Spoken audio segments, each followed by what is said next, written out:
tarde para quem está assistindo mais um podcast sobre a parte 2 do capítulo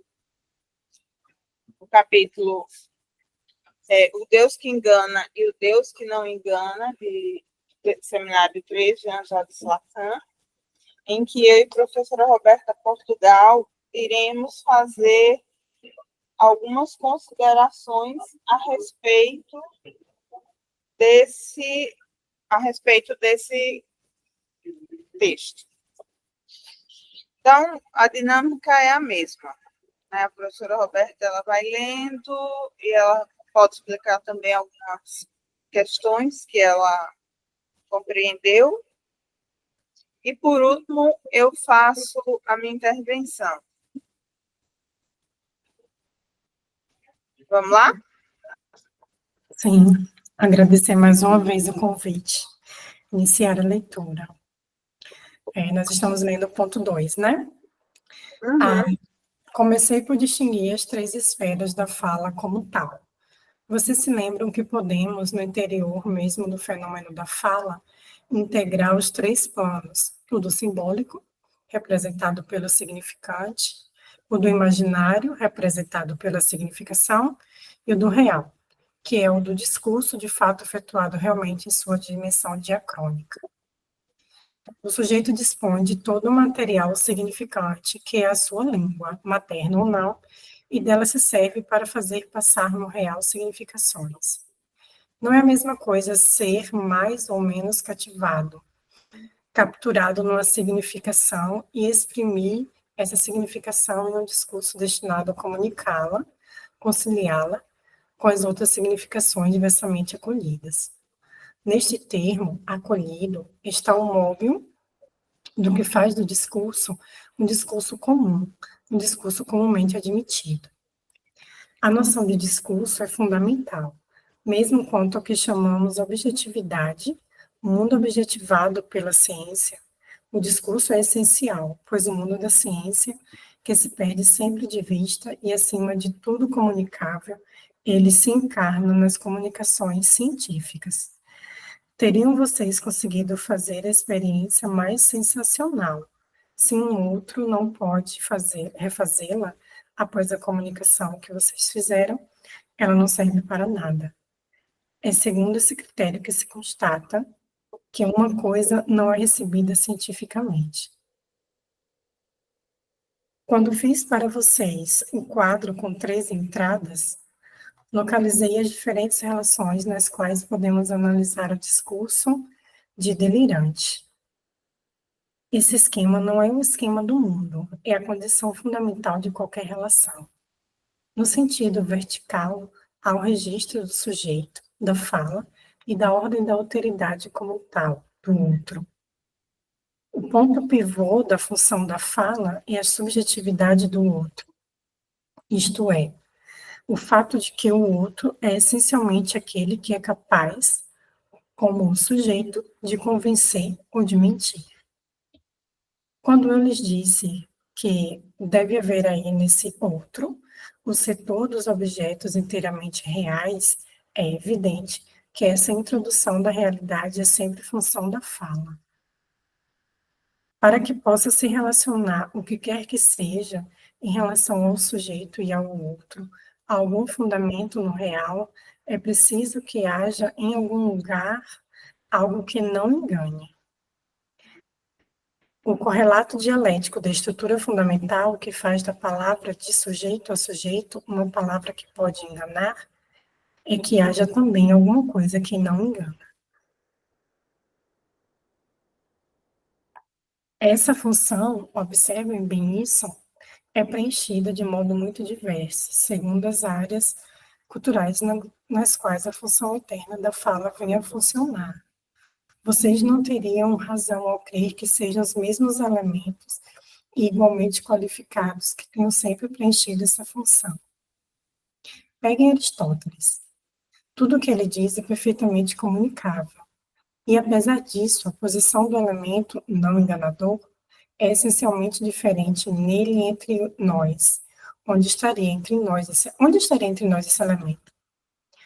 Pois bem, Seja o que for que possam pensar sobre isso, os espíritos que se limitam às aparências, o que é frequentemente o caso dos espíritos fortes e mesmo dos mais positivistas dentre vocês, até os mais libertos de toda ideia religiosa, só o fato de vocês viverem nesse ponto preciso da evolução dos pensamentos humanos não os declara desobrigados do que foi aberto e rigorosamente formulado por Descartes sobre Deus, enquanto não podendo nos enganar. Isso é verdadeiro a tal ponto que uma personagem tão lúcida quanto Einstein, ao se tratar do manejo da ordem simbólica que era a sua, evocou justamente isso. Deus, dizia ele, é malicioso, mas é honesto. A noção de que o real, por mais delicado que seja de penetrar, não pode fazer velhacarias conosco, não nos passará por trás de propósito é, ainda que ninguém absolutamente se detenha nisso, essencial à constituição do mundo da ciência. Dito isto, admito que a referência ao Deus não enganador, único princípio admitido, está fundada nos resultados obtidos pela ciência. Jamais constatamos nada com efeito que nos mostre no fundo da natureza um demônio enganador. Mas isso não impede que seja um ato de fé que foi necessário os primeiros passos da ciência e da constituição da ciência experimental. É evidente para nós que a matéria não é trapaceira, que ela não faz deliberadamente com que nossas experiências se aniquilem e com que nossas máquinas vão pelos ares.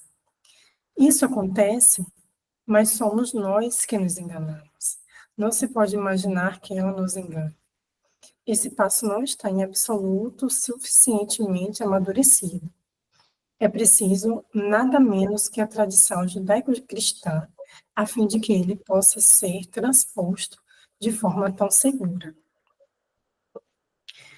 Se a emergência da ciência, tal como nós a constituímos, com a tenacidade, a obstinação e a audácia que caracterizam o seu desenvolvimento, foi produzida no interior dessa tradição, é justamente porque ela pôs um princípio único na base, não somente do universo, mas a da lei. Não é simplesmente o universo que foi criado ex nihilo, mas também a lei. É aí que se agita todo o debate de um certo racionalismo e de um certo voluntarismo, que atormentou, ainda atormenta os teólogos. O critério do bem e do mal dependerá do que se poderia chamar o capricho de Deus? É a radicalidade do pensamento judaico-cristão sobre esse ponto que permitiu esse passo decisivo, em virtude do qual a expressão do ato de fé não é descabida, consistindo em sustentar que é algo que é absolutamente não enganador. Que esse passo seja reduzido a esse ato é uma coisa essencial. Reflitamos, porém, no que aconteceria no corre-corre em que se vai agora, se nos dessemos conta de que não há somente um próton, um meson, etc., mas um elemento com o qual não se tinha contado, um membro a mais na mecânica anatômica, uma personagem que mentisse. Neste momento, não se riria mais de modo algum. Para Aristóteles, as coisas são completamente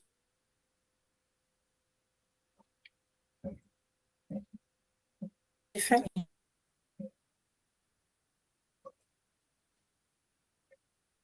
Está travando.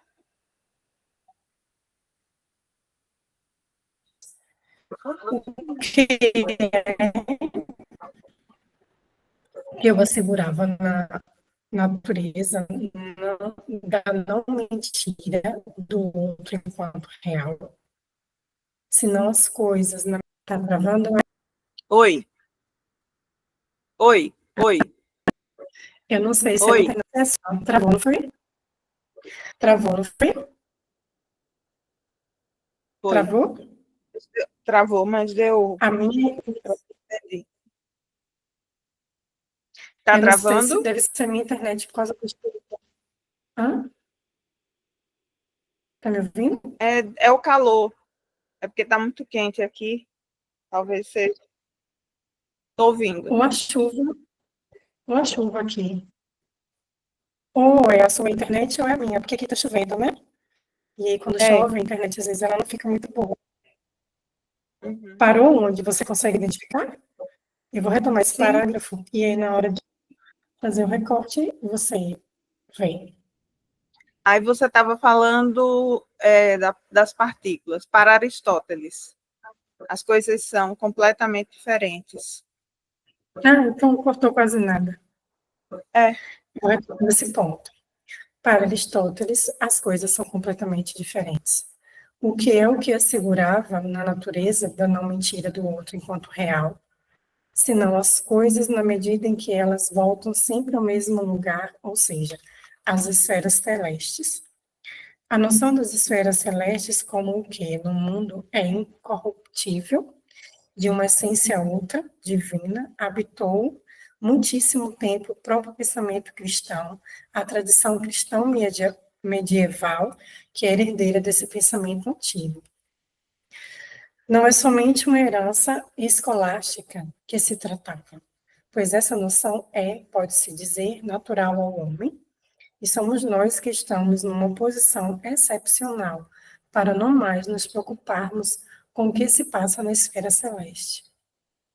Até uma época absolutamente recente, a presença mental do que se passa no céu, como referência essencial, nos é atestada em todas as culturas, mesmo aquelas cuja astronomia nos permite acreditar em um estado bem avançado de suas observações e de suas reflexões.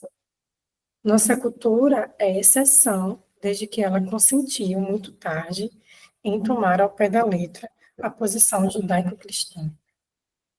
Era até então impossível descolar o pensamento dos filósofos, bem como os dos teólogos e, portanto, dos físicos, da ideia da essência superior das esferas celestes. A medida é o testemunho materializado disso, mas somos nós que o dizemos. Em si, a medida é o testemunho do que não engana. Realmente só a nossa cultura é que apresenta esse traço, como a todos que estão aqui, eu creio, com exceção de alguns que podem ter dito algumas curiosidades astronômicas, esse traço que faz que nunca pensemos no retorno regular dos astros e dos planetas, nem nos eclipses tampouco. Isso não tem para nós nenhuma espécie de importância. Sabe-se que isso funciona sozinho. Há um mundo entre o que se chama como um vocábulo de quem não gosta, a mentalidade das pessoas como nós, para quem a garantia de tudo o que se passa na natureza é um simples princípio, ou seja, que ela não poderia nos enganar, que há em algum lugar alguma coisa que garante a verdade da realidade, e que Descartes afirma sob a forma de seu Deus não enganador. E, de outro lado, a posição normal, natural, mais comum, aquela que surge no espírito da imensa maioria das culturas, que consiste em situar a garantia da realidade no céu, seja qual for a maneira como isso é representado.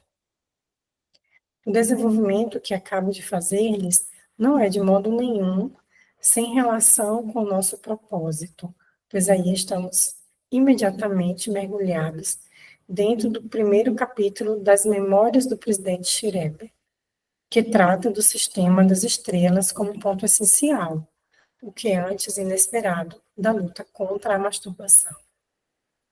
Colocar alguma coisa, Roberto? Ah, sim, acho que é questão da linguagem, né? Porque Lacan ele começa esse ponto, esse segundo ponto, ao falar da psicose, falando da língua, né? E ele Uhum. fala da língua em três planos: do simbólico, que seria o significante, do imaginário, que seria a significação, ou seja, o sentido, e o real, que seria a própria palavra, né? E aí eu pensei na questão da análise do discurso, porque para a gente teria a palavra dita e os sentidos. Para a gente seria, acho que, dois planos. Talvez para os analistas de discurso, que se aproximam mais da psicanálise, aí sim, acho que caberia, né? Pensar nos três. Mas como eu vou mais para os estudos do marxismo, acho que eu acabo ficando mais em dois planos, naquilo que é dito e naquilo que é interpretado. E aí tem esses três elementos, né, que acho que é da psicanálise, que a psicanálise, eu acredito que se constitua, né, a partir do simbólico, do imaginário e do real. Isso. Mas, de qualquer forma, todos os discursos, né, para Lacan, vai estar nessa estrutura do significante. Primeiro, ele está aqui travando uma briga com o positivismo, né? Ele está defendendo a ciência da psicanálise e mostrando que existe, que para cada ciência existe um método, né? Você precisa, não tem como submeter o estudo do inconsciente aos métodos da natureza. Ele está defendendo a ideia de que, para estudar o inconsciente, é necessário se fundar uma nova ciência.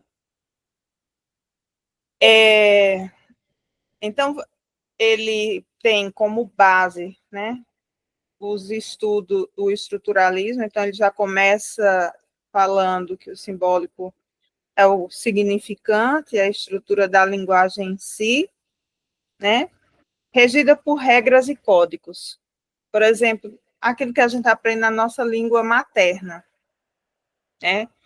O imaginário, uma significação, significado subjetivo e ilusório que atribuímos às palavras, influenciadas por desejos e identidades. Isso é o imaginário, né? É aquilo que a gente vai atribuir às coisas. Por isso que o imaginário é tão complicado, porque ele entra na esfera que é onde o paranoico ele se embrulha um pouco aí, né? Porque aquele é um significado muito pessoal, né? Muito subjetivo e ilusório, sem sustentação.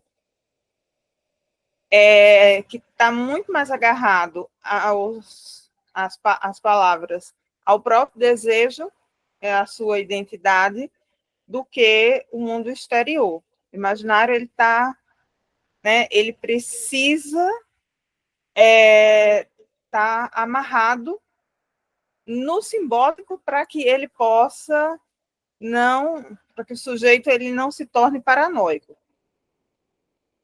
E esse real, né, que é tudo que escapa da simbolização, manifestando-se como uma ruptura ou um trauma no discurso diacrônico no tempo, né? Então, o psicótico, o paranoico, ele está entre o imaginário e o real. O simbólico é aquilo que rompeu, certo? Então, para ele, o tempo passado, ele é anacrônico, né? Diacrônico. Ele é uma relação, por isso que é tão difícil diagnosticar, porque aparentemente ele vai ter um discurso organizado, mas é um discurso ilusório, né? É algo que tem a ver com a diacronia do tempo. O tempo. Em relação à ciência, está claro que o que Lacan está fazendo é brigar com os positivistas, né?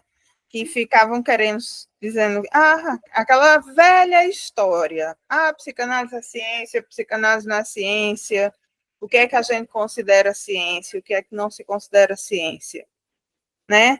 Então, ele vai e diz que a ciência depende do discurso comunicável e reproduzível de experimentos. Se um fato não pode ser verificado por outros, não é científico. Lacan vincula isso à necessidade de um real que não engana, algo que garanta a verdade, mesmo que inacessível. Né? Por quê? Porque para Lacan, e aí a gente pode pensar na lógica para a lógica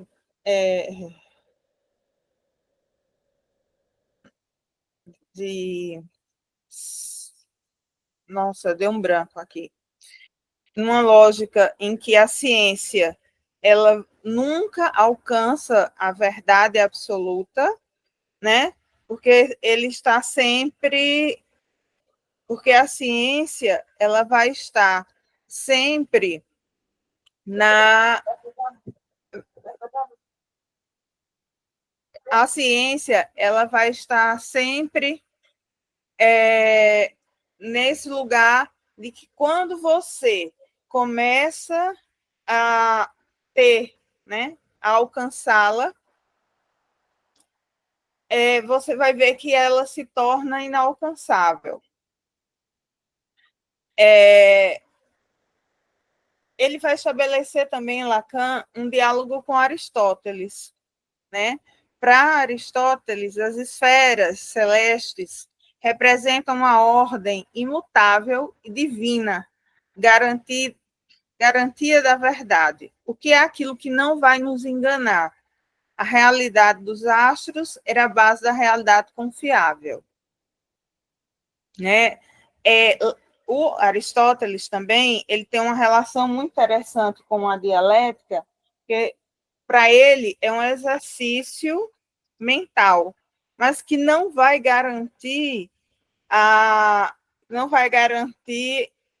que esse exercício mental é o contrário daquilo que nós marxistas compreendemos como dialética. Aristóteles ele vê a dialética de outra forma, apenas como exercício mental. Mas a gente sabe que a dialética, né, principalmente a dialética materialista, histórica, né, ela vai ter uma outra configuração e ela se torna uma peça essencial de análise para a sociedade, uma forma de analisar a sociedade. Para Lacan, o real também assume um papel na psicanálise. Não mais é o céu, mas o inconsciente, que possui rupturas, como no caso do presidente Schreiber, que revelam que existe uma falha simbólica. Aí, a modernidade. Né? Aí ele vai dizer que vai haver uma mudança cultural. A modernidade, via Descartes, constituiu a garantia cósmica por um Deus não enganador, interno, razão. Porém, Lacan critica essa ilusão. O real persiste como um limite evidenciado em psicose como Schreiber, onde delírios cósmicos, estrelas, planetas refletem a busca desesperada por um ponto fixo em meio a um colapso simbólico. O que Lacan ele vem fazer essa crítica do positivismo, né? E que é uma crítica que se mostra verdadeira porque realmente a verdade a gente sempre vislumbra a verdade, né? A ciência ela não tem limite, porque cada vez que você almeja alcançar a verdade, aparecem mais perguntas, porque são as perguntas que movem o mundo, não as respostas, né? Então ele vai fazer a crítica ao positivismo e vai dizer que o positivismo, e é interessante porque, eu não sei se você sabe, mas Auguste Comte, que é um dos defensores do positivismo, ele termina criando uma igreja. Você sabia disso? Uma igreja da racionalidade, né? E aí Lacan ele está metendo uma briga, ele está puxando uma briga com os positivistas que estavam assistindo ali, né? Para dizer que aquilo que ele fazia não era ciência, para dizer que as ciências humanas, por não ter um método duro, né, das ciências como a física e a matemática, elas não são ciência, né? Por isso que a gente está fazendo essa divulgação científica das ciências humanas, tanto a professora Roberta Portugal quanto eu. As pessoas precisam entender que as ciências humanas, elas têm uma outra base para ser analisada, sobretudo quando se trata do discurso, que é pelo discurso que a gente alcança aquilo que é da ordem da subjetividade. E não tem como provar o que é a subjetividade, né? Quer colocar alguma coisa, professora? Sim, acho que a questão do título, né, do texto de Lacan, que ele coloca a palavra engana e não engana. A gente costuma dizer na análise do discurso que a língua ela não comunica, porque se ela comunicasse, ela teria sempre um sentido só. E as palavras teriam sempre um único sentido e não seria possível uma outra interpretação. Como para a gente, da análise do discurso, a interpretação sempre pode ser outra, então, para a gente, a língua ela sempre vai enganar. Ela sempre pode enganar, porque ela sempre pode produzir um outro sentido. Né? O sentido de uma palavra, para mim, pode ser completamente diferente para outras pessoas. Né? Então, a gente, por exemplo, para a gente que é analista de discurso, não existe uma pergunta óbvia. Quando o sujeito diz, é claro que assim, claro para quem? Claro para aquele sujeito, mas para outros não. Então, para a gente não existe pergunta idiota, por exemplo. Para a gente existem perguntas que podem ter diferentes interpretações. Exatamente, porque ela está ligada à subjetividade. E o que é a subjetividade, né? Ela é impalpável, né? O que é isso que a gente chama? Para os positivistas, a gente é apenas ligações nervosas, hormonais, etc. e tal, né? E para eles não existe o subjetivo.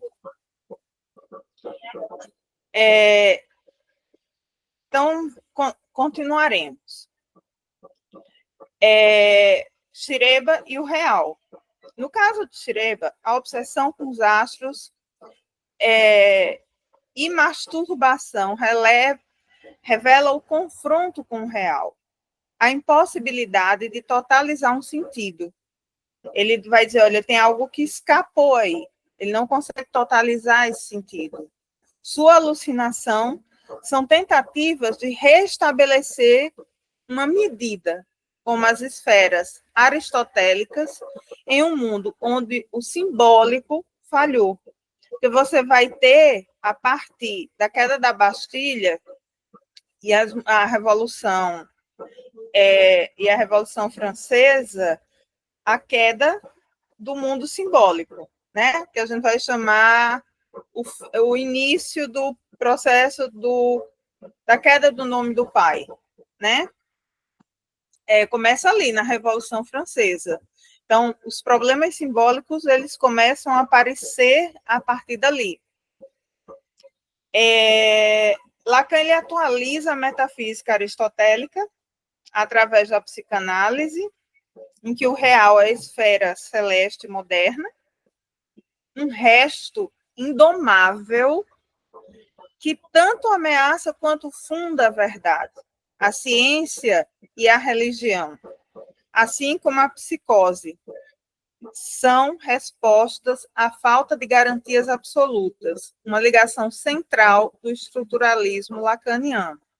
Certo? Esse é o ponto central do estruturalismo lacaniano.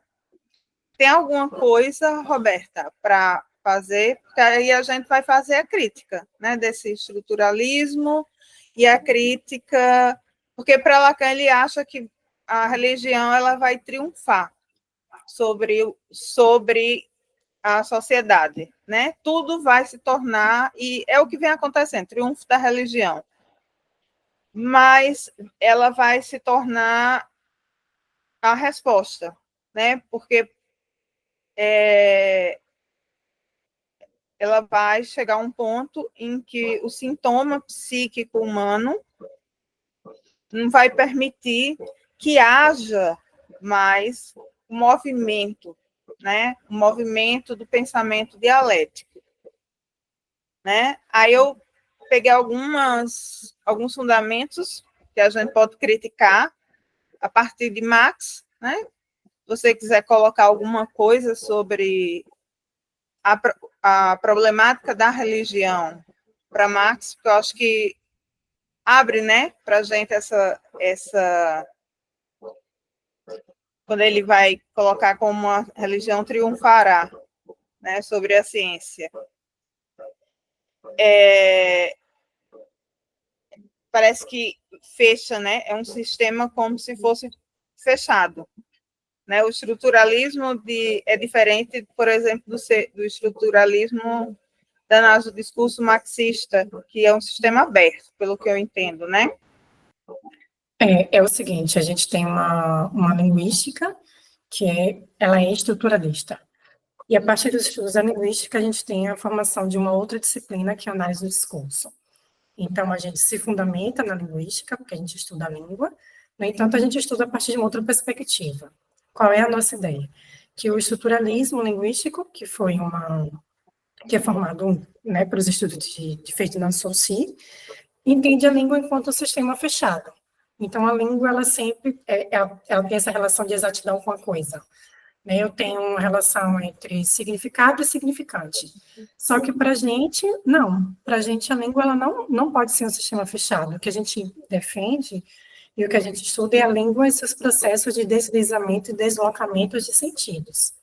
Então, para a gente, não há uma relação exata entre objeto e coisa, entre palavra e sentido. Para a gente, o que existe são palavras que sempre produzem diversos sentidos. Então, para a gente, a língua ela não é um sistema fechado. Ela está em movimento, né? É em movimento porque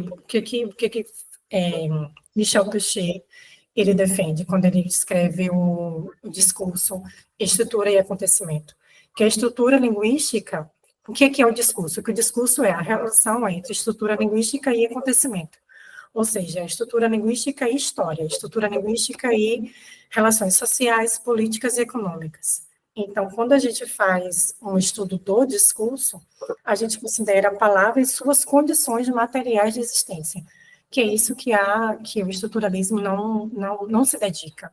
Né? Ele fecha muito a língua. E, para a gente, a língua não é um sistema fechado, é um sistema que possibilita deslizamentos, deslocamentos de sentidos. Então, para a gente, a palavra, ela significa de acordo com as condições materiais em que ela é colocada. Isso é importante, porque já vem a primeira crítica, né, que a gente pode fazer a esse estruturalismo que, inicialmente, Lacan, porque isso aqui é o início, que o Lacan ele começa seus estudos sobre psicose, e entre 1955 e 1956, e o que ele está também tentando colocar é que na psicose a estrutura é fechada, né? Sobre os fundamentos, quando ele vai dizer que a religião vai triunfar, se a gente for materialista, a gente vai entender que a religião é o ópio do povo, né? Como está na crítica da filosofia do direito de Hegel, né? Que é um texto de Marx, que a religião ela se trata de uma ilusão que ameniza o sofrimento causado pela exploração material. Né? Funciona como instrumento ideológico de classe dominante para manter a alienação das massas, desviando a atenção das contradições reais como a luta de classes para promessas de recompensa transcendentes. A religião é o sintoma de uma sociedade doente, que só desaparecerá quando as condições materiais que produzem exploração, desigualdade forem superadas. Quer colocar alguma coisa, professora? Pode seguir. Pode seguir? Pode seguir. Uhum. Já para Lacan, não. Né?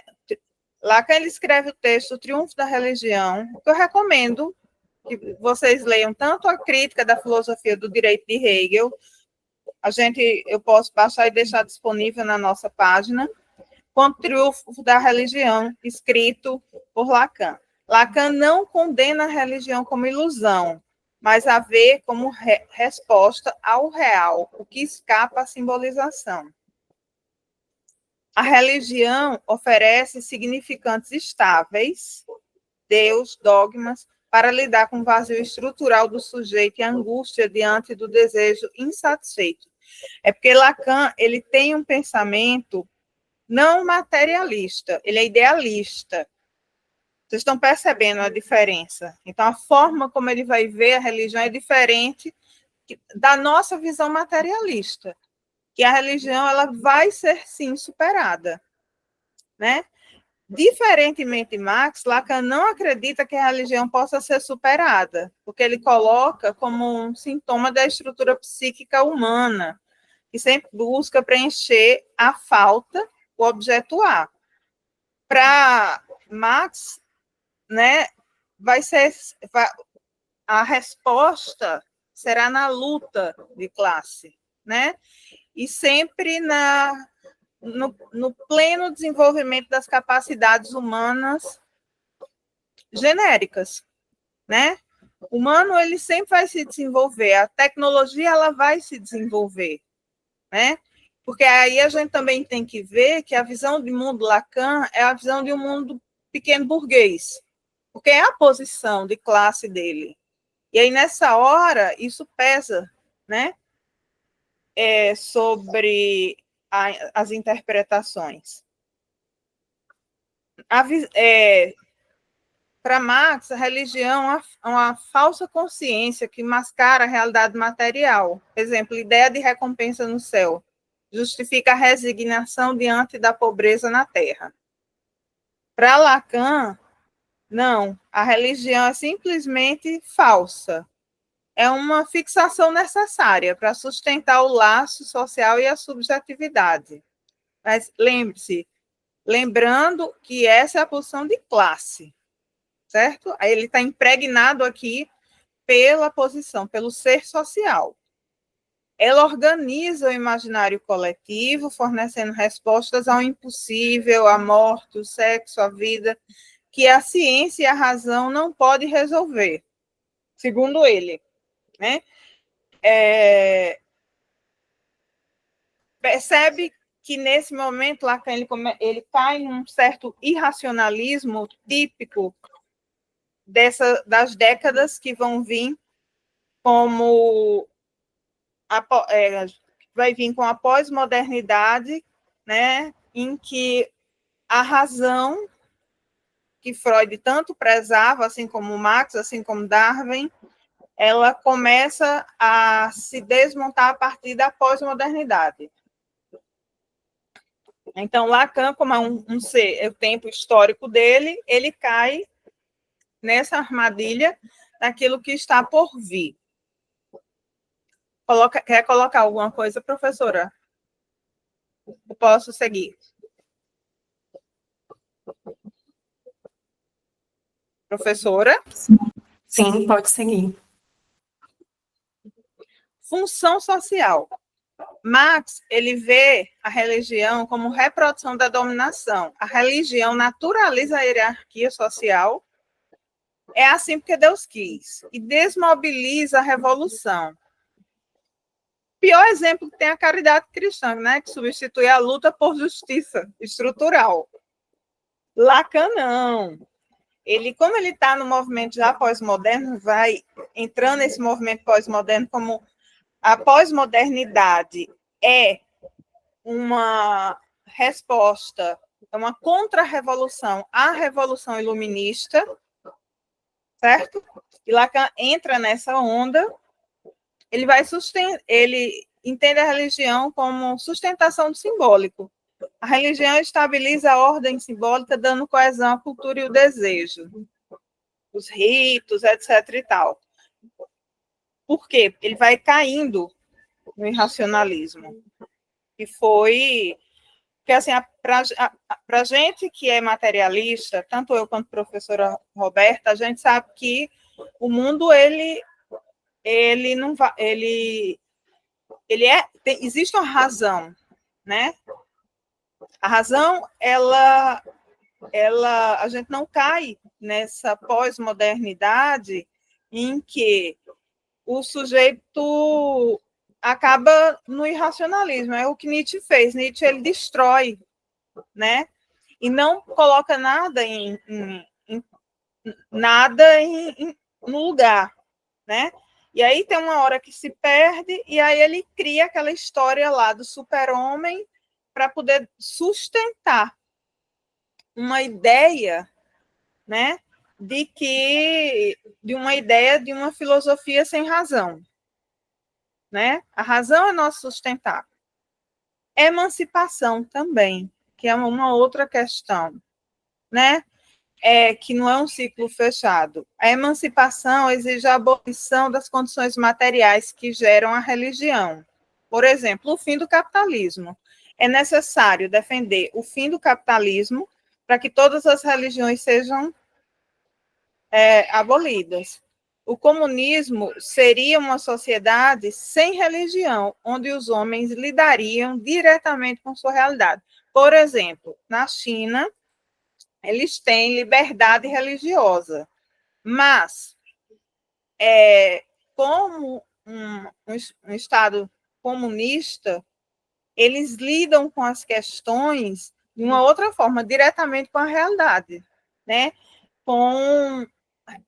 Você vê o desenvolvimento tecnológico de uma sociedade comunista, como exemplo a China e as outras que vão, né, aos poucos fazendo a revolução, sua própria revolução.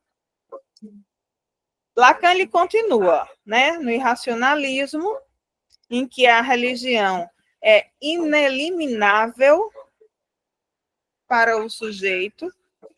A psicanálise não busca cura. A psicanálise não busca cura. Isso é óbvio, né? Porque não existe cura de estrutura psíquica. O que a gente tem é um pequeno deslocamento e uma forma de lidar com os nossos problemas, né? Como nós vamos lidar com os nossos problemas a partir de agora. Já a religião ela vai mascarar.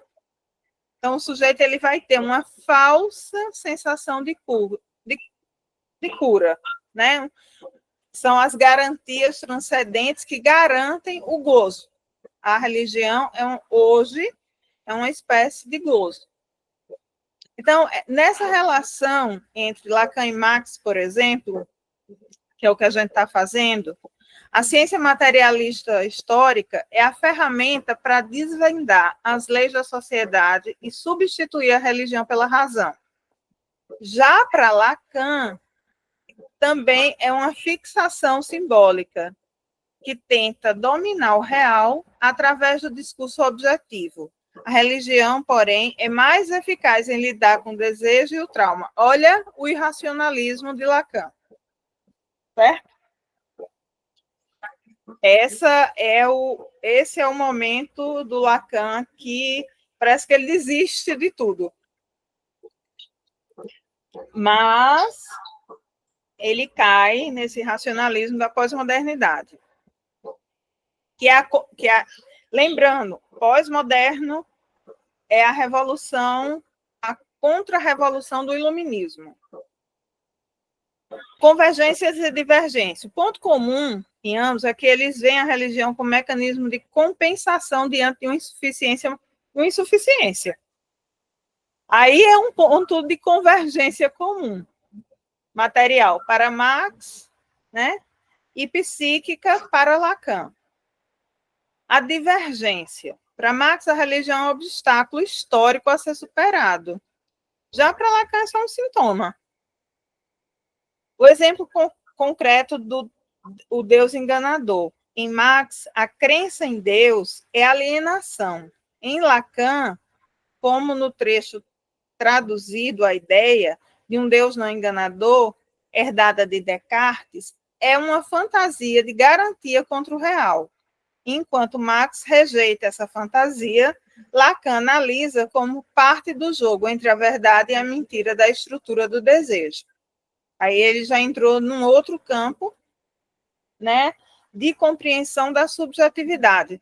Porque, para os materialistas, principalmente Lukács, eu vou deixar até essa aula também sobre a questão da personalidade e da subjetividade, a partir das condições materiais. Eu vou deixar disponível para vocês também no nosso site. Então, a gente pode concluir, né, que Marx critica a religião como alienação material, Lacan a examina como estratégia simbólica diante do real, impossível e indizível, né, porque ele está no campo das ideias, Lacan, e para Lacan, o triunfo da religião está em sua capacidade de persistir, mesmo nas sociedades secularizadas, pois ela responde a uma necessidade psicológica profunda, né? Marx, por sua vez, apostaria que essa necessidade só existe porque a sociedade ainda não é justa. Aí vamos pensar em Freud, no Futuro de uma Ilusão. Freud, no texto O Futuro de uma Ilusão, de 1927, desenvolve uma análise muito mais radical do que a de Lacan. Ele entende a religião como ilusão psicológica, que surge de desejos infantis e da necessidade humana de consolo diante da impotência perante a natureza, a morte e os conflitos de civilização. Aqui estão alguns pontos, né, que eu vou trazer como argumentação. Freud, ele define a religião como ilusão, não como algo necessariamente falso, como um delírio, mas uma crença motivada por desejos inconscientes, sobretudo infantis. Né? O sujeito que ele não consegue atravessar o lado infantil, ele vai em busca de uma crença, de um Deus protetor. Né? A religião vai refletir o desejo infantil de segurança projetado na figura de um pai idealizado. Né? A origem psicológica da religião é a impotência humana diante das forças da natureza, da fragilidade, dos conflitos sociais, etc. e tal. Que para Marx ela pode ser superada, mas aí a gente está tratando da psicanálise, e a psicanálise é uma ciência, querendo ou não, que vem da burguesia. E aí ela tem algumas respostas que combinam com que combinam. Controle social. Olha, aí nesse ponto, o Freud está com Marx. As normas religiosas, como os 10 mandamentos, servem para reprimir os impulsos antissociais e agressão, mantendo a coesão da civilização. Ou seja, que civilização é essa? É a civilização do capital, certo? Nesse ponto, o Freud ele é mais radical do que Lacan. Para o capitalismo, né, transforma as pessoas em crianças adultas. Ele vai infantilizando. A função do capitalismo é infantilizar. E ele pode fazer isso através da religião, né? A humanidade, em sua infância psíquica, busca um Deus, a figura de um pai onipotente que a protege e impõe limites. A religião, para Freud, assim como Marx, é um obstáculo à maturidade das civilizações, porque mantém a humanidade em um estado de dependência infantil, impedindo que as pessoas assumam a responsabilidade por sua existência e assim e usem a razão para enfrentar os próprios problemas, né? Então nesse ponto é a convergência do materialismo, é um Freud que ele bota o pé na razão, na materialidade histórica da coisa, né? Freud defende que a humanidade deve crescer e substituir a religião pela ciência e pela razão. Lembrando que Freud é um homem da razão, um homem do iluminismo, certo? O delírio coletivo. Embora reconheça que a religião traz conforto, Freud a vê como uma neurose universal da humanidade, comparável a rituais obsessivos de um paciente neurótico ou de um paciente psicótico, como no caso do presidente Schrödinger, que a gente analisou nesse capítulo 3, né? Porque ele faz uma amarração na religião, para ele não existe uma outra coisa. O futuro de uma ilusão, né, é o declínio inevitável. Freud prevê que, com o avanço da ciência e da educação racional, a religião perderá seu poder. A humanidade abandonará gradualmente as ilusões religiosas, assim como as crianças superam a crença no Papai Noel. Freud era muito a substituição pela razão. O materialismo freudiano é uma sociedade onde a ética secular e o conhecimento científico substituem os mandamentos religiosos, permitindo que os seres humanos lidem com a realidade de forma madura, sem recorrer a fantasias reconfortantes. A gente observa isso na China, certo? Embora as pessoas tenham a liberdade religiosa, lá tem até igreja católica, evangélica, etc. e tal. Mas a religião ela não pode tomar os espaços públicos. Ele coloca, se você quer transcender dessa forma, transcenda. É cheio de templo budista lá, de igreja católica, de Bíblia, seja o que for. Mas você não pode impor às outras pessoas a sua religião. Freud também ele vai fazer, que é interessante, porque Freud ele tem ele assim como a gente está falando do presidente Schrödinger e o delírio do presidente Schrödinger, o Freud ele vai fazer uma diferenciação entre aquilo que é da ordem da ilusão e aquilo que é da ordem do delírio, né? A ilusão pode ser parcialmente verdadeira, mas é sustentada por desejos, não por evidências. Isso é uma ilusão. Já o delírio é uma crença claramente falsa e desconectada da realidade. Por exemplo, eu chegar e dizer assim, eu sou Napoleão. Para Freud, a religião é uma ilusão, não um delírio, pois seu conteúdo não pode ser totalmente refutado, mas sua motivação é irracional. Freud propõe que a psicanálise, ao revelar os mecanismos inconscientes por trás das ilusões religiosas, possa contribuir para a cura da humanidade de sua neurose coletiva.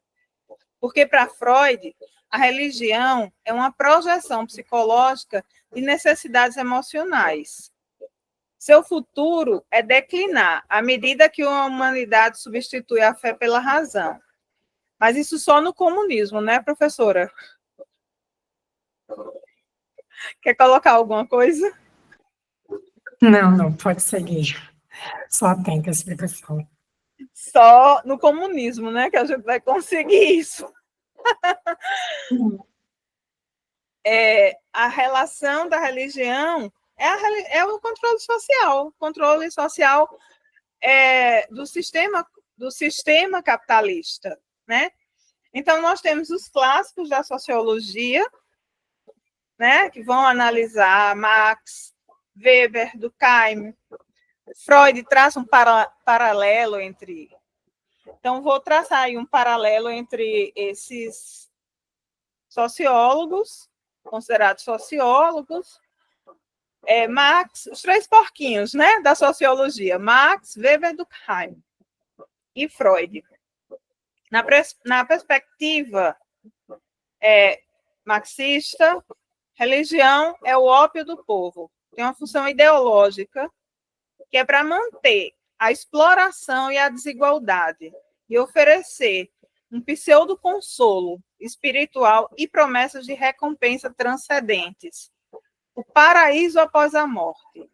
Isso desvia a atenção da luta por transformações concretas. Por exemplo, a ideia de que os pobres são bem-aventurados, Mateus 5,3.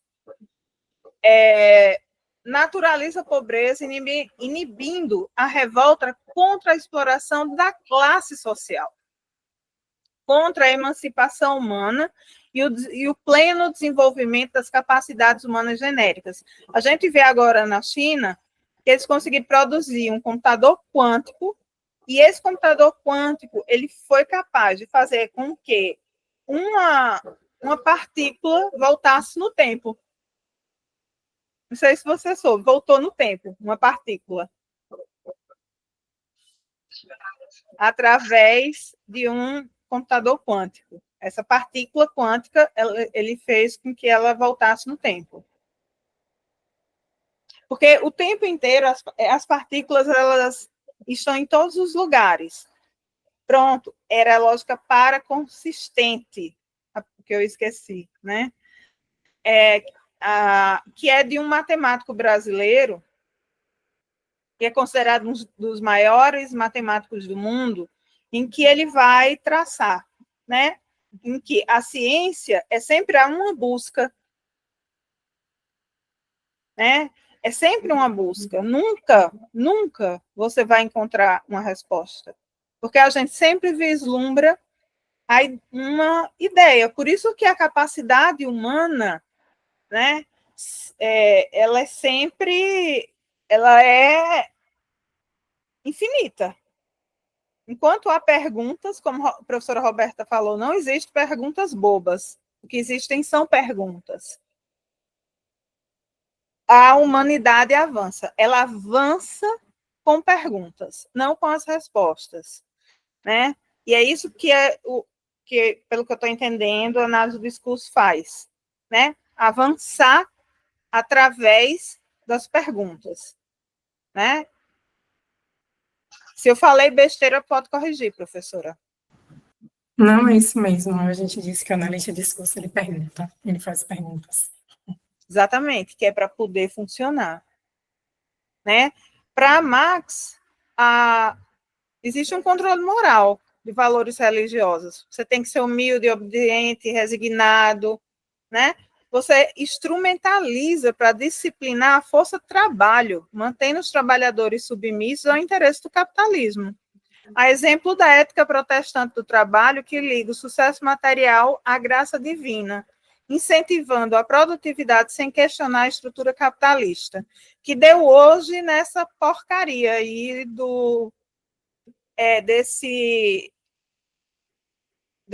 dessas igrejas evangélicas que se transformou na teologia da prosperidade, certo? Que é a nova ideologia, a nova ética do capital. Que, por um acaso, né, eu vou tratar no meu livro como uma das ideologias da barbárie social. Max Weber, em A Ética Protestante e Espírito do Capitalismo, né? Weber argumenta que o protestantismo calvinista, com sua ênfase na predestinação no trabalho como vocação, legitimou a acumulação capitalista. A riqueza passou a ser vista como um sinal de eleição divina, incentivando a poupança e o reinvestimento. Controle social da via pela culpa, né? A noção de pecado. E a necessidade de autoafirmação através do trabalho, criaram uma disciplina interna que substitui a coerção externa, útil ao capitalismo industrial. Já Emile Durkheim, ele vê o sagrado como uma forma de coesão, função integradora, né? Durkheim via a religião como cola social, criando valores compartilhados que mantêm a coesão, etc. e tal. Que era um positivista, né? A sacralização do consumo. Nas sociedades capitalistas modernas, o consumo assume um caráter quase religioso, marcas e produtos funcionando como feitiços que dão sentido identitário. Freud já vê, né, a neurose coletiva, que precisa ser, né, que o humano precisa ser liberto. Então, a religião, ela é uma tecnologia do poder, né? A religião, ela naturaliza a exploração das narrativas transcendentes, que o sujeito transcende, ele pode transcender de várias formas. Vamos para um exemplo de transcendência, que não seja a partir da religião, de transcendência espiritual, que é esse sentimento oceânico que faz parte de todo mundo, cientista. A ciência é uma forma de transcendência. As ciências humanas é uma forma de transcendência. A filosofia é uma forma de transcendência. As artes, que a professora Roberta tanto trabalha, a estética, os estudos da estética, né, é uma transcendência espiritual. A música, né, ela faz parte da transcendência. Não qualquer música, não essas porcarias que a gente escuta hoje, que o mercado impõe para a gente. Mas outras coisas, né? Músicas verdadeiras. Porque tanto essas formas de transcendência que está na arte, né? A arte que a gente estuda, né? Essa arte que ela vai promover a transcendência espiritual humana, que é exatamente o alívio das dores e das nossas frustrações. Então, acho que é isso, né? Lacan, ele cai, mas num certo, para fazer o rebate, né? Ele caiu nesse pós-modernismo, que ainda bem que a gente não caiu, né, Roberta? O materialismo histórico marxista nos manteve com o pé no chão.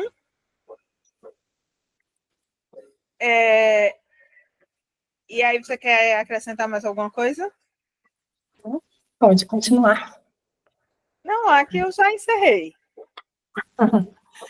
Não, tudo certinho. Só pensando aqui. Obrigada, professora. Eu que agradeço.